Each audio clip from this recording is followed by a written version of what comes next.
Assalamualaikum warahmatullahi wabarakatuh. Perkenalkan, saya sendiri, Salwa Jasmine Zakaria dengan NIM 37. Saya Wawi Fitria dengan NIM 8. Saya Muhammad Tafi Ramadan dengan NIM 43. Saya Fahni Sucipradita dengan NIM 59. Di sini kami akan menyampaikan pengelolaan energi dan emisi pada proses pengolahan nikel di PT Vale Indonesia untuk studi kasus dan langkah pemecahan masalahnya. Melibatkan 3 tahapan utama, yang pertama ekstraksi, lalu ke pengolahan, lalu pemurnian, lalu muncullah permasalahan energi dan emisi yang ditimbulkan dari proses pengolahan. Yang pertama itu konsumsi energi yang tinggi, lalu menyebabkan emisi gas rumah kaca dan berdampak pada regulasinya. Kemudian itu ada statistik konsumsi energi dan emisi pada PT Vale Indonesia.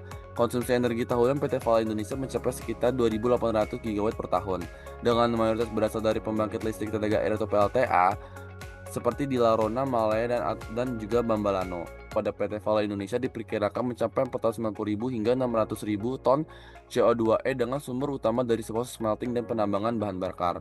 Dengan target pada tahun 2030 yaitu menurunkan emisi 30% sesuai komitmen keberlanjutan dan regulasi lingkungan nasional maupun internasional. Kemudian itu ada analisis Kisitos dengan fishbone dan diagram. Fishbone diagram atau Ishikawa adalah alat kisi yang digunakan untuk mengidentifikasi dan menguraikan akar penyebab masalah secara sistematis. Penyebab utamanya adalah masalah energi dari PT dikelompokkan menjadi beberapa kategori. Selanjutnya itu ada analisis Kisitos menggunakan Pareto chart. Langkah kedua ada analisa penyebab masalah, penyebab prioritas fishbone atau Pareto. Berdasarkan fishbone diagram, penyebab utama meliputi mesin tua dengan efisiensi rendah, proses pembakaran tidak optimal, kurangnya pemeliharaan peralatan, serta ketergantungan tinggi pada bahan bakar fosil sebagai sumber energi utama. Lalu penyebab utama energi boros dan emisi tinggi.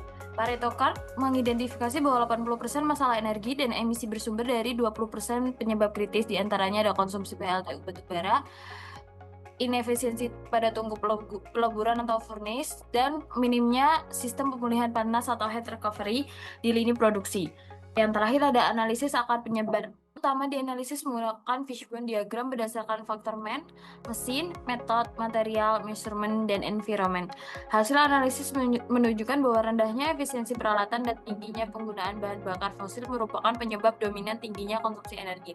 Langkah ketiga ada pengembangan solusi, diantaranya ada teknologi hemat energi, penggunaan energi terbarukan, dan optimasi proses. Dan langkah keempat ada perencanaan implementasi, seperti jadwal dan anggaran, tim pelaksana dan tanggung jawab, serta target pengurangan energi dan emisi. Yang kelima adalah langkah kelima, pelaksanaan solusi. Penerapan teknologi hemat energi dan sistem pemantauan emisi dilakukan langsung di fasilitas pengolahan nikel.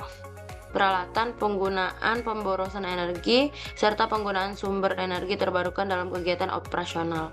Dan selanjutnya ada pelatihan karyawan, pelatihan mengenai prosedur operasional baru, pengoperasian teknologi yang diterapkan, serta pentingnya budaya hemat energi dan kepedulian terhadap lingkungan.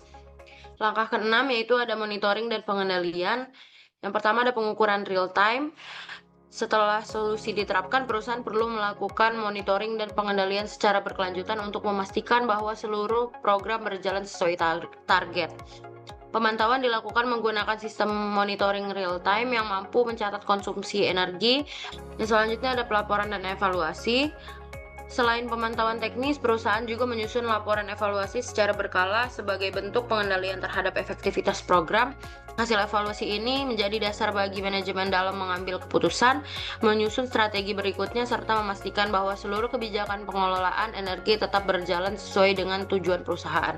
Yang selanjutnya adalah langkah 7 dan 8, evaluasi lanjutan. Untuk evaluasi capaian target, tahap evaluasi dilakukan untuk mengetahui sejauh mana program yang telah diterapkan mampu mencapai target. Perusahaan membandingkan data aktual setelah implementasi dengan kondisi awal atau baseline sehingga dapat diketahui tingkat keberhasilan setiap strategi yang telah dijalankan. Selanjutnya ada perbaikan berkelanjutan. Perusahaan menyusun berbagai langkah penyempurnaan seperti meningkatkan efisiensi peralatan, memperbarui teknologi yang digunakan, memperbaiki prosedur kerja hingga meningkatkan kompetensi karyawan melalui pelatihan lanjutan. Kesimpulan dan rekomendasi, pengelolaan konsumsi energi dan emisi merupakan aspek yang sangat penting dalam mendukung keberlanjutan operasional PT Vale Indonesia Tbk melalui tahap identifikasi masalah, analisis penyebab, pengembangan solusi, implementasi, monitoring, evaluasi, hingga perbaikan berkelanjutan.